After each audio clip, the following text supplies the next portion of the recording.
In March of 2018, Russia will vote for its next president. The obvious winner would appear to be the incumbent, Vladimir Putin, who has alternated between prime minister and president for nearly 2 decades. But a late 2017 poll by the independent Levada Center found that more than a quarter of the Russian population has yet to decide who they will vote for, and Putin has not even announced his candidacy, saying that he will think about whether or not he will even run. So, who exactly would he be running against, and just how popular are they? Well, there are nearly 100 political parties in Russia, but only 6 represented in parliament. United Russia is the largest by far, led by Vladimir Putin, followed by the Communist Party, the Liberal Democratic Party, A Just Russia, Rodina, and the Civic Platform Party. Running on behalf of the Communist Party is 73-year-old Gennady Zyuganov, who has led the party since 1993. Zyuganov has been a fixture in Russian politics since before the collapse of the Soviet Union. Since then, he has criticized the increase in wealth inequality on the shift to a capitalist economy and lobbied for a return to socialism. He has run for president 4 times and even once came close to beating Boris Yeltsin. Today, his support hovers around 2%. Another leading challenger is the leader of the Liberal Democratic Party, Vladimir Zhirinovsky. Zhirinovsky is best described as Russia's version of Donald Trump.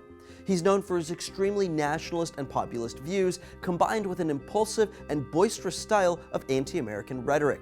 He once started a fight in parliament by spitting on another party leader, and he has promised to shoot his political opponents should he be elected president in 2018.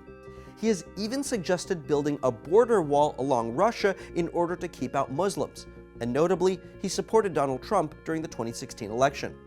What's interesting is that while espousing beliefs that have been called fascist, the Liberal Democratic Party is widely known to be neither liberal nor democratic.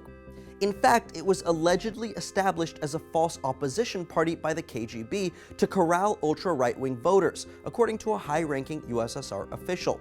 Zhirinovsky currently holds about 2% support. Finally, and perhaps most seriously, is Alexei Navalny, the leader of the Progress Party, which doesn't hold any seats in parliament. Navalny is one of the most outspoken critics of Vladimir Putin and corruption in Russia. He's called for a decentralization of power in government, switching to a parliamentary republic instead of the current constitutional republic, and separating the judicial branch from presidential influence. He has been repeatedly arrested by Russian authorities, most recently on October 2, 2017, for calls to participate in an uncoordinated protest against corruption. Notably, Navalny is barred from the ballot due to a conviction for embezzlement, following a federal trial that the European Court of Human Rights deemed unjust. Some believe that a recent candidacy announcement by TV personality Ksenia Sobchak is Putin's way of establishing controlled opposition in the election without actually threatening his chances. Navalny is currently polling at 1% support. Clearly, there's no real diversity of choice for the next Russian president, although it's important to note that publicly voicing opposition to Vladimir Putin is unpopular and even sometimes dangerous. Authorities regularly crack down on independent media and dissidents.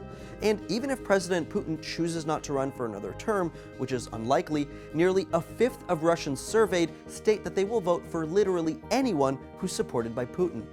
And while Russian law limits presidents to 2 consecutive terms, Putin has skirted this law by alternating between being president and prime minister, potentially allowing him to stay in power indefinitely. So, who will be the next president of Russia? I think we all know the answer. Russia's economy has faltered under President Putin's leadership, so why does he remain so popular? Find out in this video to the right. Thanks for watching Now This World. Don't forget to like and subscribe for more videos like this every week.